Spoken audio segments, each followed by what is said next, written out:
Hi everybody, welcome back. This is Heather. Once again, I am an independent Stampin' Up! Demonstrator. Today I want to show you a few different techniques, and I already pre-made a card. This is the card here. I used a couple of different stamp sets, and this time what I used for the stamp sets is I used the Artistic Etchings stamp set, and then I used the Apple Blossom stamp set. Apple Blossoms is a hostess set. Artistic Etchings is one that you can actually purchase. And I'm going to show you how I came to this. I chose those two sets because I wanted to show you the faux tile technique, and I picked out this paper, which is from the Cafe Mediterranean Matte Stack by Die Cuts with a View, or DCWV. And so when I chose the papers I wanted to use, I noticed this little flower here, and I noticed that it was the same flower. Here, let me grab my stamp here. It's the same flower that is in my stamp set, so I thought that that would be perfect to use this stamp set. And the reason why I went with the Artistic Etchings is I wanted something that is going to go well for a tiled background. So let me show you how to do this technique. I've already pre-scored this cream-colored cardstock, and I just kind of randomly, so I have a tile pattern. Then what you do is I took a piece of one of my foam and I took, right here, crumb cake.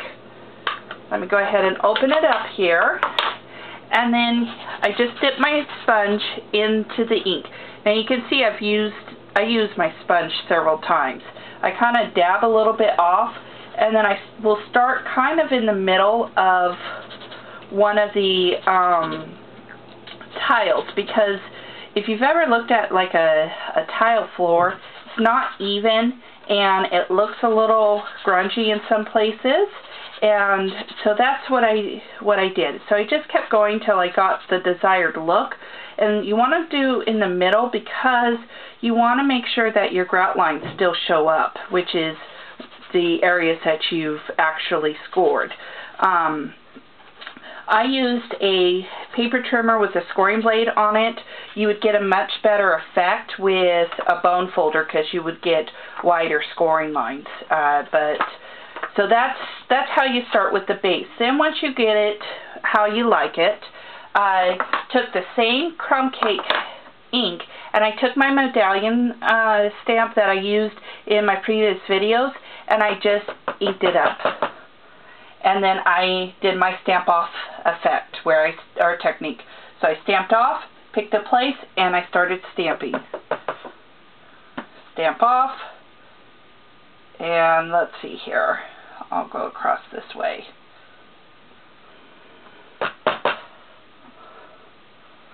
Because on tile, it's not a real dark image, it's kind of subtle. And that's why I chose to do the stamp off effect.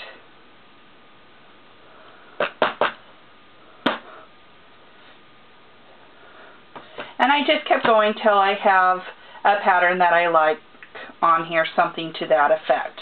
So once I get my pattern and I have it looking how I want it to make it look like tile, then I went ahead and started adhering my pieces here. I used the lace border punch down here on the bottom and popped up this piece with a little bit of the Stampin' Dimensionals here. Then I wrapped a piece of ribbon. I had some cream ribbon here. It's satin ribbon, and I wrapped that across. And to get my little sentiment, just a little note, I used some Stays-On black ink, and so I inked it up and I stamped on it. I tried using one of my classic stamp pads, and it bled into the ribbon, but the Stays-On ink actually stayed in place. So it works really well on a lot of surfaces, including satin ribbon. Okay, for this little piece here, what I did was I took a piece of Whisper White cardstock, and I took my medallion stamp. Once again, I inked it up into my crumb cake ink pad. and then I go ahead and stamp off and stamped it down on the Whisper White. Now, the reason why is because I want it to be subtle and I want my other colors to show through. Then I chose Daffodil Delight, which went real well with my paper, so I used my paper to kind of dictate what colors I was going to use. That's the nice thing about Stampin' Up! Is no matter what pattern paper you choose to use for your projects, they have a color that's going to coordinate. Okay, so I got it inked up, and I kind of line it up where I want it, stamp it down, and then I wanted to add a little bit of the blue to it. I could have left it as is, but I just kind of like the effect of having that third element on it. And just so happened there's a smaller version of that flower in that set, and I inked it up in some Bermuda blue ink. And then I stamped it off, line it up,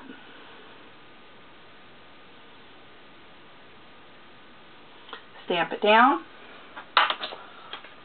and there we go. And then I just took a scallop circle punch, put it in there, got it kind of centered.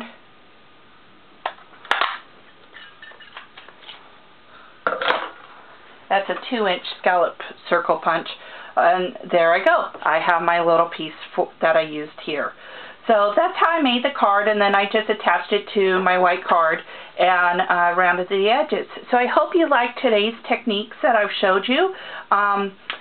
And if there's anything you'd like me to try, or if you'd like to make any recommendations, or if there's a certain stamp set that you're interested in seeing, be sure to leave me a comment, and I'd be happy to go ahead and demonstrate that stamp set for you.